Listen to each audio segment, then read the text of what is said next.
and thank you for waiting so patiently to be here with us. Can you talk to us, first of all, about what autism, there you are. It's so good to see you. Can you talk to us first a little bit about Autism Wish, what it is and how it started? Yeah, sure. So Autism Wish is this mom and pop charity initiative that my husband and I started during the pandemic, actually. So our kids were diagnosed really young with autism spectrum disorder right before the pandemic, basically. And so they got locked out of all therapies. They suddenly lost access to all their resources, and they started to have lots of regressions with speech, behavior, feeding, all sorts of things.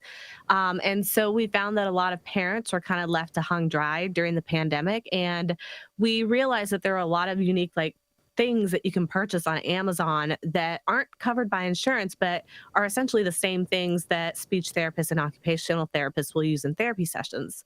So we created Autism Wish as a way to connect parents with heroes or sponsors who could grant these sensory gifts for them so that they could continue providing this kind of therapy placeholder at home while everything was locked down. And then we've since expanded it to provide earmuffs for kids on the 4th of July and send out Valentine's cards as well. So that's pretty much how that whole thing started. I love that.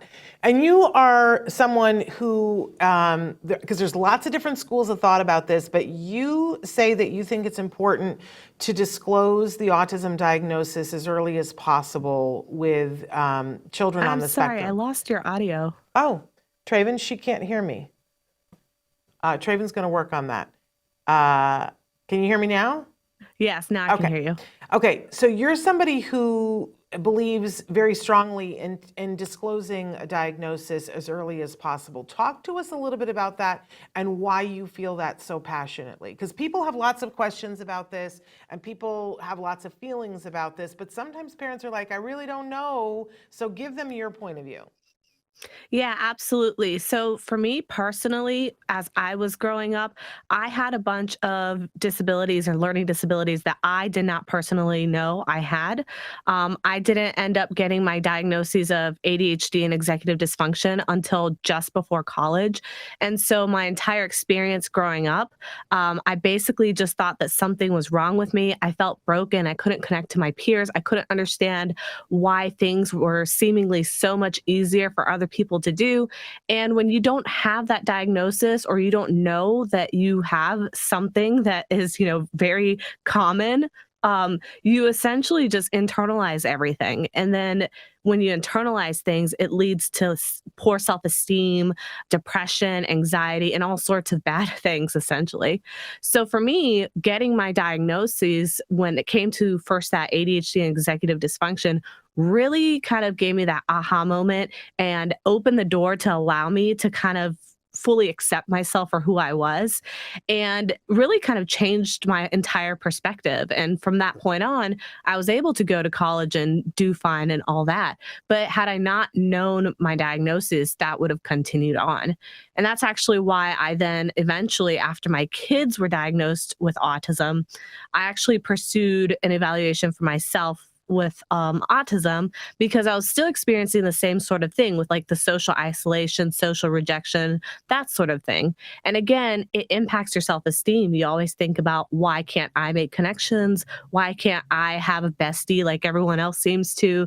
Those sorts of things that really impact a kid's ability to kind of live life fully and, okay with who they are as a person. So for me, getting those diagnoses not just open the door to therapies that your kids might be needing, because they will impact how much insurance is willing to cover, but they will also impact your own child's outlook on themselves growing up, their perspective of who they are and their self-esteem. So it really is truly really important. Well, I appreciate this. I leave room for everybody has to make their own decision, but like you, I felt the same way when my son was diagnosed, but for different reasons. I'm a massive control freak, and I didn't want someone else to tell him what his diagnosis was and put their spin on it. It was very important to me that it come from my husband and I, and that it come from a positive place. That it come from a place where where he would be accepting of himself. And I was so afraid that it was going to be somebody out on the schoolyard. And I wasn't wrong either, because, you know, we disclosed to him at a very, you know, he was 2.5. I don't think he even understood at that point, but we continued to talk about and use the A word, autism, and but always use it in a positive light, that it was, you know, a part of him and that we loved all of him, including that. But then kids on the playground would say it to him and they were not putting it in a positive light. But we felt like we were packing his backpack to be prepared for that. And, you know, to a large extent, it worked for a long period of time, but bullying is bullying. And, you know, sometimes we had to deal with that. But this brings me to my next question for you, because we talk about being accepting of autism, but I think it means something different to everyone. Talk about what it means to you and why you are a big champion for this accepting word. Yeah, sure. First, I'd like to just address really quick what you said. The bullying is going to come regardless of whether or not your child knows they're autistic, because they're still going to be autistic and kids will still realize they're different. So it's better to empower them with that diagnosis than them being left in the dark, because I was heavily bullied and it happens regardless. I didn't have my diagnosis. But and as far as acceptance, I think the acceptance piece is important because I do still think awareness is important. There are still other areas and countries that are not as aware of autism. I know that for me, like my family members, some people knew what autism was. Some people had never really truly heard of autism. So there's still like a mission of awareness. That's still an important piece.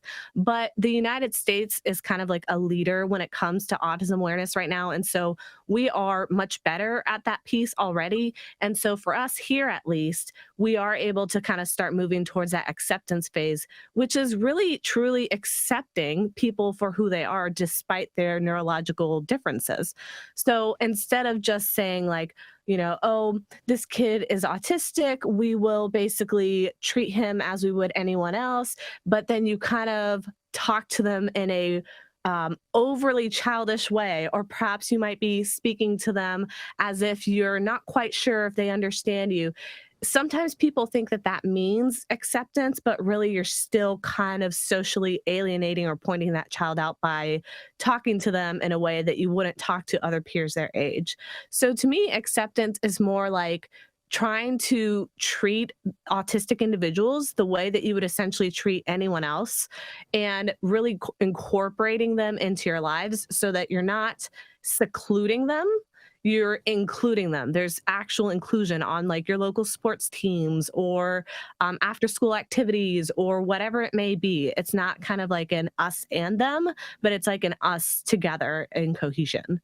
In fact, you talk about there's a lack of inclusion in the community that you'd like to see change. Tell us a little bit more about that. Yeah, I've noticed that this is particularly prevalent in more rural and suburban areas, which is where I tend to be. And what I'm noticing that's been really difficult for us is we're not able to get our kids involved in sports or after school activities, ballet, any sorts of things, because there tends to be two lines of thinking. Either it's you can only go to a special needs version of something, which oftentimes in a rural area doesn't exist, or they claim to be inclusive because they accept everyone into this like sports team, for example. But when they're on the team, there isn't anybody there who's experienced with special needs. There's nobody there who understands what autism is and could actually realistically accommodate my child's needs. So while they're well intended in saying that this is inclusive, for example, Parks and Rec, they claim to be totally inclusive. It's not truly inclusive if you're not making way for a child to actually participate. It's like claiming that the baseball field is inclusive because you've got a ramp going to it for a kid who uses a wheelchair, but you're not actually changing the game in any way so that a kid in a wheelchair can actually access the game in general holistically. Yeah, in fact, we've got people writing in. Katrina, I just want to make sure that you knew that we love comments here. Katrina says, same things with daycare. Most are not trained to deal with special needs.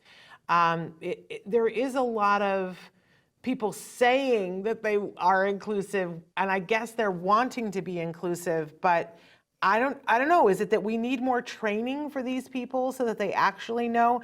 It doesn't seem like it would be that hard to me, but maybe it's so common sense and people don't have common sense anymore. I don't know. What do you think? Yeah, so I actually did a little bit of digging. I went in and I talked to them and interviewed our Parks and Rec people. And honestly, this is the part where the parents really are kind of failing our kids a little bit here, because what has happened, at least in my local area, is that they have tried to put out special needs programs where they do kind of try to specify to meet these needs, but the parents don't show up. And a lot of times they will voice that they're interested in these things, but they don't show up. And I've experienced that myself, trying to launch initiatives in my local community where I'll put these events together that the community is often calling for, but as soon as they're here, the parents don't show up. And there's a lot of reasons for that. I mean, one of them is obviously autism with childcare can be difficult if it's a parent event, or you never know, your kid could be having a meltdown or transition issues. There's all sorts of other barriers just to get the parents from point A to point B with their kids. So even if these resources are available, just getting the parents there is yet another difficulty. Yeah, it reminds me, because I know during the early years when my son was first diagnosed and we were working really hard to be able to help him and support him, I didn't have the bandwidth to do a whole lot else. But I say to parents who have older kids like I do, it really is our time to go in and help and support as much as we can, because I think sometimes the parents of younger kids, their plates are full.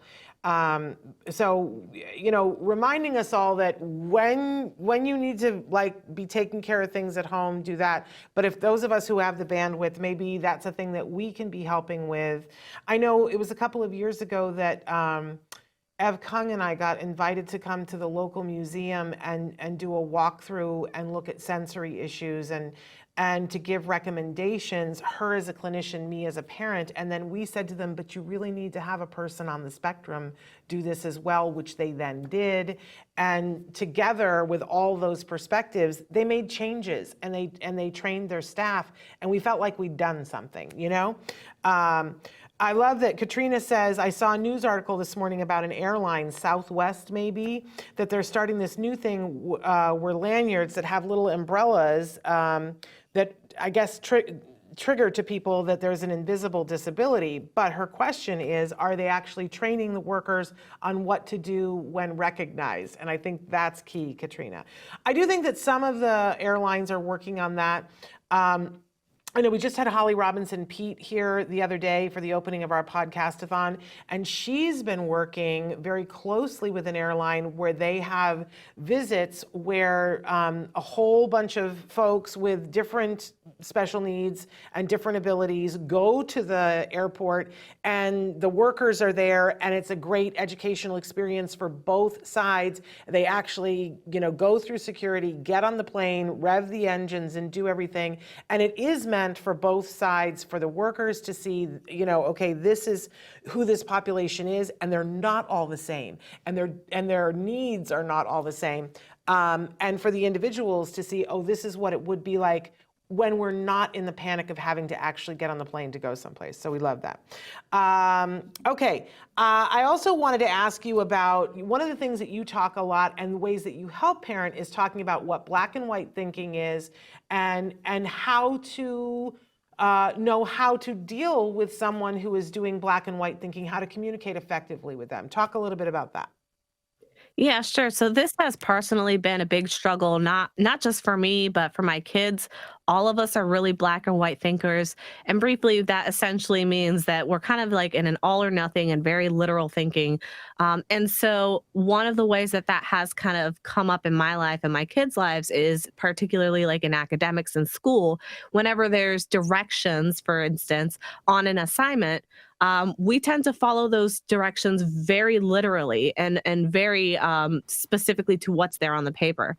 And so oftentimes we realized later after the fact, apparently there was some sort of underlying implied message there that we completely miss. I get this a lot in my employee reviews where I think I'm providing exactly what is being requested of me, but because it's not written very literally, there's all this inference that somebody who's autistic will often basically completely miss. It'll just go over our heads. So, as a parent or a teacher or caretaker, it's important that when you are requesting things of your child or you're just trying to communicate with them, to use as plain language as possible and try not to use like metaphors or satire or sarcasm or things like that without at least clarifying immediately that that's what that was, because for us, it'll just go over our head. Um, it also results in a lot of miscommunications that can lead to arguments. Sometimes, because of the black and white thinking, you can basically say something that to you, you mean very specifically and literally what you're saying, but to somebody else, they might interpret it as something else because of the nuances behind what that means in neurotypical society. And I know, like, for me, I have gotten in a lot of trouble with that very frequently with people because I think I know what like, I feel like I'm saying one thing, and apparently other people hear something completely different. And that can lead to some like burnt relationships.